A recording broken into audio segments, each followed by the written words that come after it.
Hey, Mark, this is Mark Washington, MTC Media. It is, even though it's after the game, you're going to hear a lot of noise in the background. A lot of Duke family, parents, and I'm assuming a few fans have stayed over here. I was shocked coming out here after the post-game pressers and still seeing so many people here tonight. Duke gets an 80-62 win over Virginia, with most of this being at just a talent gap type of game. Duke has just so many weapons of choice. When one thing goes wrong, another thing picks up and goes right. And Virginia tonight just did not have enough to deal with that. And that it starts with the rebounding.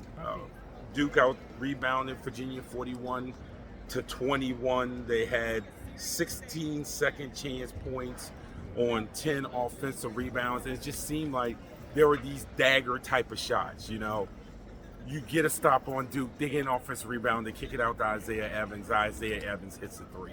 And you're sitting there saying that you get the first stop, but you can't get the second stop. And that really it really demoralized this team. In fact, you watch the post-game presser on my YouTube channel with Evans and Knuppel and Shire. They talk about getting those extra rebounds, those extra possessions within a possession, and how that can really be deflating to an opponent. Cooper Flagg had a career high 14 in rebounds.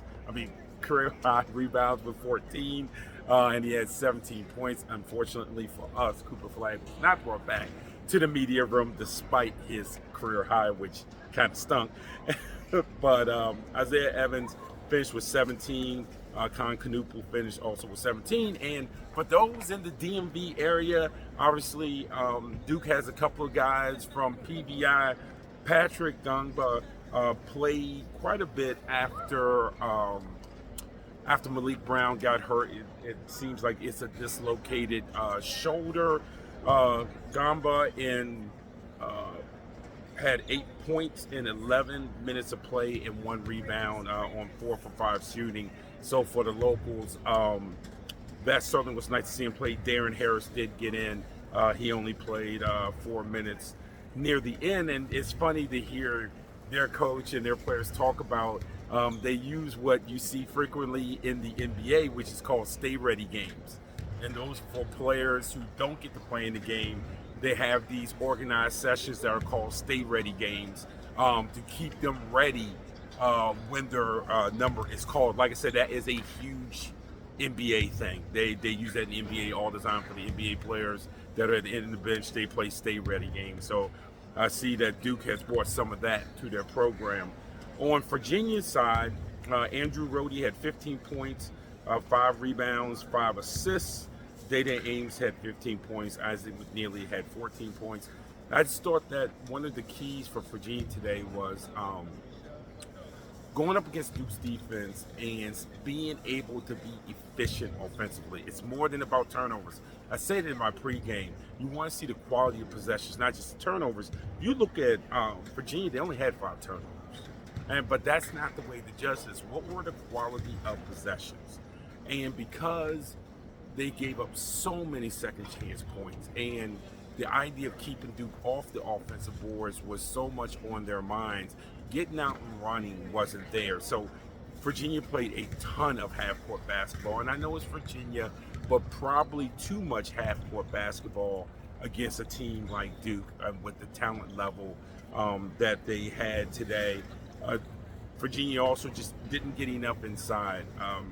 Buchanan started off the game with this beautiful dive to the rim, gets a dunk there, and he only finished 1 for 3. Elijah Saunders struggled a bit. He was 1 for 8. Anthony Robinson was 3 for 4. He had to miss dunk. He had 7 points, 3 rebounds in 18 minutes, 50 seconds. Probably one of his better performances against an opponent like that. You can see he was still playing aggressive despite the fact that it was Duke and the third-ranked team in there. But it just simply was not enough. Also from the three-point line, Duke got their 3-pointers early in the game. You can't look at just the 9 for 23.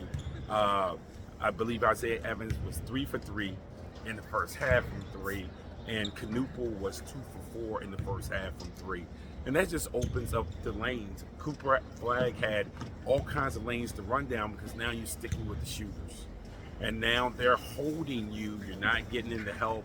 There was a few times, Virginia tried switching ball screens, and that failed miserably. But they tried everything they could try, probably outside of playing some sort of funky zone defense. They tried everything they could defensively to slow Duke down. You just cannot slow down this team. And I don't care what, that's not a UVA problem. That's a across the nation problem. This team is ranked nationally top 5 in offense, more importantly, also top 5 in defense. They are going to be a hard out in March. So, yes, 80-62 is disappointing. And you can say a lot of things, but what it boils down to, you have a team that is an iconic team, a team that, and I know no one wants to hear this, and people will want to kill me for saying this, but a team that reminds me a lot of 82 North Carolina. This team reminds me a lot of 82 Carolina. So, now I know you're not supposed to be comparing Duke teams to Carolina teams, but trust me, that's what this team reminds me of. So, again, we're going to get out of here at Charlottesville as I have a long ride back to Northern Virginia. Once again, Duke 80, Virginia 62. This is Marcus Washington, MTC Media.